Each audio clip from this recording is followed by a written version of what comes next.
hotel and a roadie. Greetings, ladies and gentlemen, long time no videos. This is Katastofeles, and today I have something special stored for you guys. Now, I've been busy with life and other things for a while now, and to be honest, I did have another game planned out for a review rather than this one. However, the game I initially thought I would review had such a big nostalgic effect on me that I simply could not come up with many reasonable things to talk about. And so I decided to leave it at that for the time being. The game I am talking about is the old Novologix tank warfare arcade / simulator game Armored Fist 2.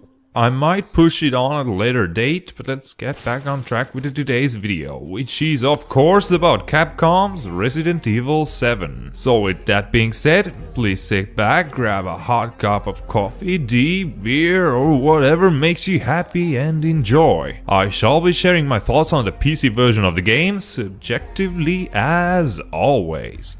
To start this off, with Resident Evil 7, there is no denying that most of the people into the horror titles are thinking of one thing: Silent Hill's PT. Yeah. The photorealism comparisons between Konami's late Murder title and Resident Evil 7 are definitely valid, and I must say that Resident Evil 7 looks amazingly similar to what was initially planned for the PT, though in its theme things are a bit different. What to keep in mind though is, as we all know, in gaming, great graphics aren't worth a shit when you don't back them up with great gameplay. So does Resident Evil 7 live up to the high bar it has set for itself? Well, let's have a look and we'll come back to answer that later.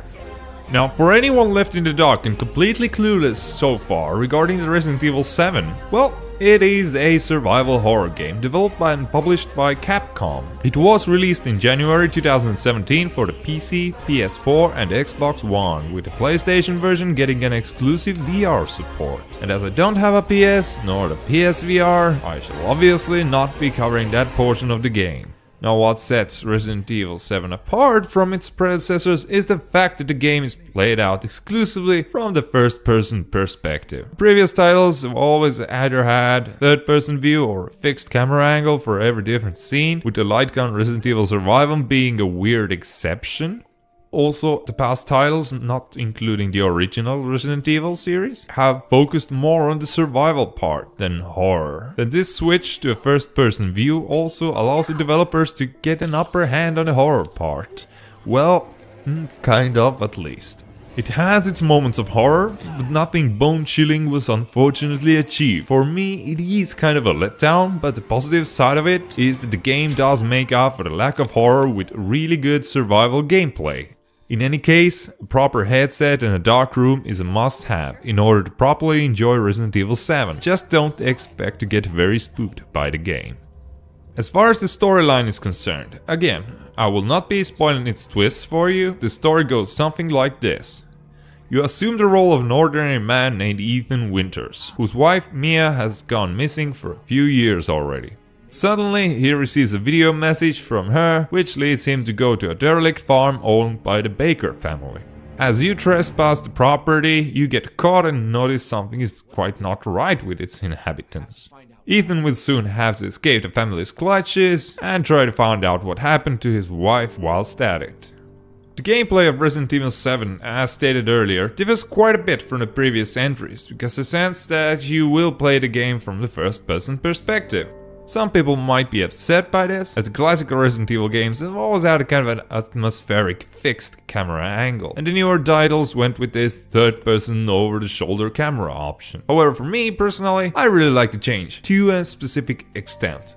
It adds so much to the experience, as the focus was heavily pushed towards the photorealism, and what a better way to experience it than through the eyes of the character itself. What I don't like about it though is the FOV, or the field of view. Yeah, it is bad, pretty damn bad. I maxed it out from the settings and still it felt like I was always looking through a magnifying glass of sorts. This is one of the things which I felt let down the experience quite a bit. There are more issues to speak of, but patience, we shall talk about them soon enough.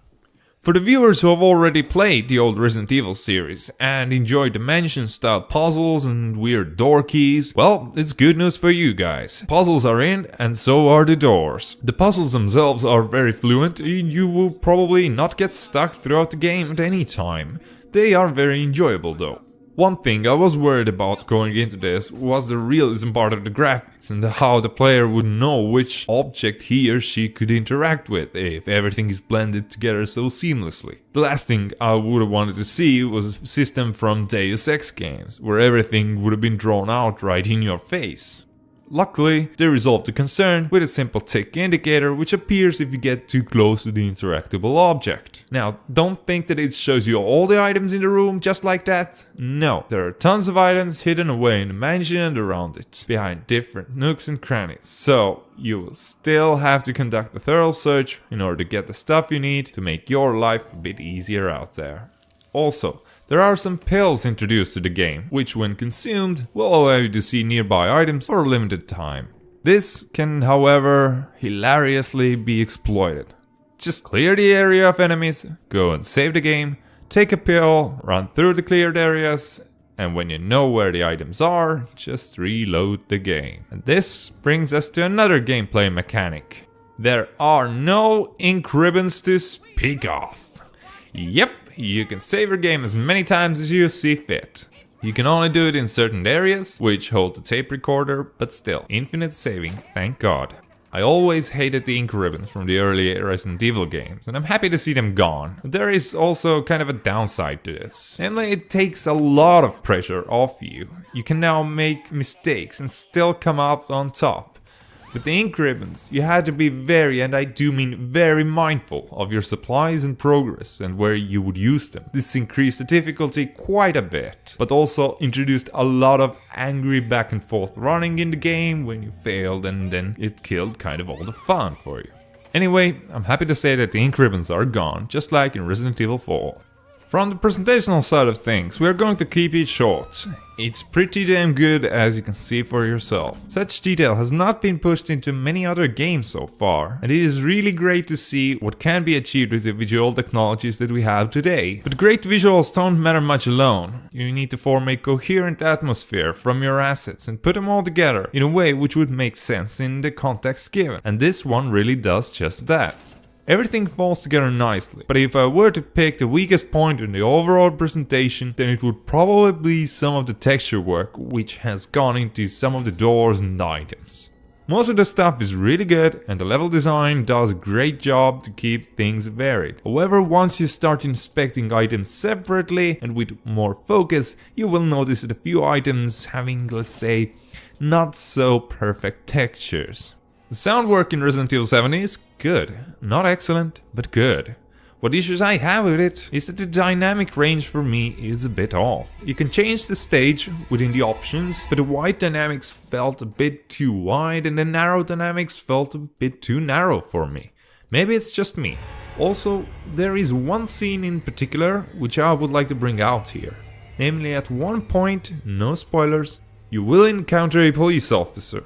Now, his voice is so out of place with the other voices found in the game that it just sounded off. It sounded like it was recorded in a hall or a completely different recording room. But other than that, it's all good. Crazy people in this house trying to fucking kill me.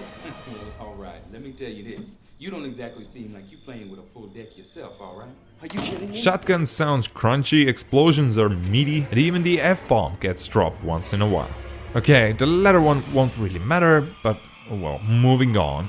And the music is also kind of a mixed bag for me. I think that the atmospheric sounds don't exactly qualify as a proper soundtrack. So Resident Evil 7 is very, very lacking of music. All in all, I might be wrong here, but I only remember around one song from the whole game. That's the intro song, which is used in almost every way possible. Trailers, intro, outro, etc. I mean, it's a good song, don't get me wrong, but the soundtrack is something I would definitely not buy for this one. And yes, another tune, which is actually a tune, is found whenever you enter a safe room. But that is that. Now, let's talk about the experience. What did I find excellent besides what I've already mentioned, and what really rubbed me in a wrong way? Let's start with the positive side of things. Firstly, the map. It is excellent. I mean, there's really not much that I could say about maps, but this one's just pretty much perfect. It gets up fast, is detailed to just the right degree, so that it's clear to read and not overwhelmed with indicators. Looking at you, Ubisoft. But other than that, I already brought out the other good points throughout this video, so we can probably move on to the nasty side of things. Oh wait, the story. Yes, well, this is great, but it has a major flaw, which we shall elaborate upon in a bit. Let's just say that what story does have, it is excellent, no doubt about it. And now, what really grinded my gears whilst going through Resident Evil 7.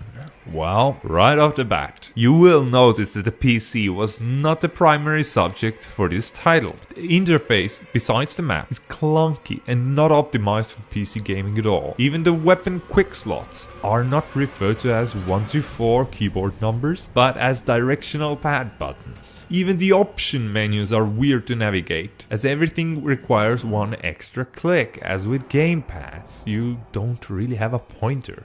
Fortunately, the good news is that the performance is very decent and I was easily able to max out the game on 1080p resolution and enjoy it with constant 60 FPS. And that is with my GTX 1070 graphics card. Then there is the bane of all horrible AAA game design, the unskippable cutscenes.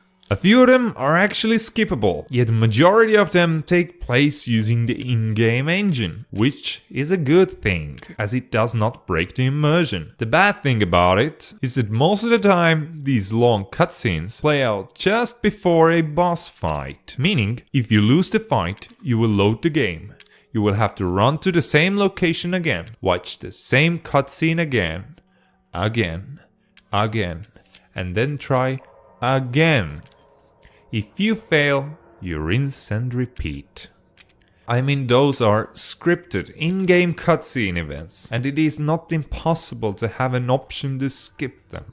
Why do you waste players' time like this? And whilst we're at the topic of wasting time, the amount of back and forth running in the game is not extreme. You will do it quite often, as your playground is, for the most part of the game, a huge mansion. But what makes it painful is the speed at which Ethan is able to run.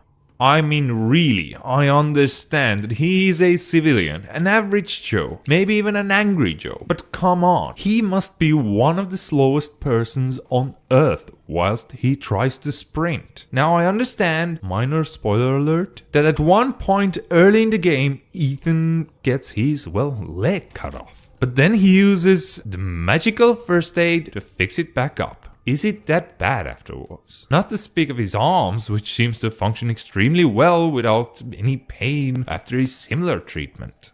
Then again, slow speed is there even from the beginning of the game where he's alright. This means that Ethan is just so damn slow in order to add tension to the game. Well, yes, it adds tension, but it also adds to me being pissed off at the slow pace of the character char. Also, the main point of why you will be running back and forth is the inventory, which is unfortunately limited to just 8 items, including your weapons. You will get extra slots throughout the game, which makes it pretty comfortable, but expect a lot of backtracking for your items during the early game. Then there's a minor issue of the flashlight. Now, why does it have to be automatic? So, how it works is that you enter a specific room in the game, Ethan will switch on his flashlight and voila, you will have the light. However, there are many dark rooms where he does not do that. Why can't I control when the flashlight is being used? Wasn't there a button left on the controllers or something? Just add it to the PC version then, please. And well, then we have the blood sprites. Okay, the way health works in Resident Evil 7 is that when you go into your inventory, you will see a wristwatch, which conveniently shows your heartbeat monitor. Green is good, yellow is fair, red is bad, the usual. But the thing is that the actual value of health is not as easy as 1, 2, 3. And what the game does is that whenever you are even slightly scratched, you will get a blood splatter sprite on your screen. Your watch might show green, but you will still have the blood sprite. It is annoying. I ran through the game with the screen filled with blood sprites, probably around 80% of it. Now I understand the gimmick, but it's really not that necessary. Which also brings me to the next point. In later levels, at a specific time, you won't have the watch, so you won't know in what condition you actually are. You need to check whether there are too many sprites covering the screen or not. I don't know, but I just quite don't like this system. And now, the worst part of the whole game, the most abysmal thing that Capcom did, or should I say didn't do with Resident Evil 7. It's the wasted potential. Now, in order to explain this, I will tell you a bit of what happens in the game whilst avoiding spoilers as much as possible. Approximately 2/3 into the game, you will have to make a decision which I thought changed the other 1/3 of the whole game content. I was so excited when I finished the game for the first time, knowing that, oh man, I could load the game, make a different decision and play the new content, or watch the events unfold from a different perspective. What I found out though, was that even if you make a bad choice, the story will be patched up in around 2 minutes or less, and you will go through the same endgame again. The only thing that will change, literally the only thing that will change in the end, is about 1 or 2 sentences said during the end credits. What a disappointment. In my eyes, it is the worst case of wasted potential throughout the whole game. Just 1 or 2 sentences change based on your actions. Really, Capcom? That's a joke. Think of the potential. Seeing the events unfold through another perspective, or going through a whole different endgame altogether only to have the stories entwine right at the end. Now that would have been something special. So, in order to sum up this video and come back to the initial question which I raised, does Resident Evil 7 live up to the high bar it has set for itself?